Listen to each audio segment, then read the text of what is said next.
ఇప్పుడు జూబ్లీహిల్స్ ఎలక్షన్స్ వస్తున్నాయి కదా, ఏ పార్టీ గెలుస్తుంది అనుకుంటున్నారు? ఖచ్చితంగా కాంగ్రెస్ పార్టీ గెలుస్తుంది. గెలుపు కోసం కాదు, మేము భారీ మెజార్టీ కోసం పనిచేస్తున్నాం. కానీ ఆల్రెడీ బీఆర్ఎస్ పార్టీ చూసుకుంటే 3 times మాగంటి గోపీనాథ్ గారు హ్యాట్రిక్ కొట్టారు కదా ఇక్కడ. మరి హ్యాట్రిక్ కొట్టినలు కాదని నవీన్ యాదవ్ గారు కోటేస్తారా ప్రజలు? అవును, కానీ ముందు ఉన్న ప్రజలు వాళ్ళు తెలుసుకున్నారు కాబట్టి వాళ్ళు ఆలోచించి ఒకటికి 10 సార్లు ఆలోచించి నవీన్ యాదవ్ గారిని గెలిపిద్దామని ప్రజలే ఒకటే కుటుంబమై అందరు కలిసి వస్తున్నారు ముందుకి. ప్రజెంట్ చూసుకుంటే నవీన్ యాదవ్ గారు జనాల్లో తిరుగుతున్నారు, ఎవరు ఇంటికి పోయినా కానీ హెల్ప్ చేసి సహాయం చేస్తున్నారు. ఒకవేళ ఎన్నికల్లో గెలిస్తే ఇప్పుడున్నట్లే ఆయన తర్వాత కూడా వింటారా, ఏమైనా జనాలకు దూరం అవుతారా?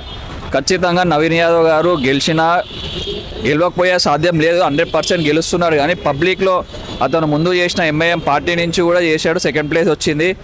దాని తర్వాత అయితే ఆయన రాజకీయాల్లో లేకుండా పబ్లిక్ సర్వీస్ చేయకుండా ఆగలేదు కదా, ముందుకు వెళ్తున్నాడు కదా. నవీన్ యాదవ్ అనే వ్యక్తి సర్వీస్కి ఎప్పుడు ఎనీ టైం కానీ ఆయన ముందు ఉంటాడు ప్రజల కోసం అయితే.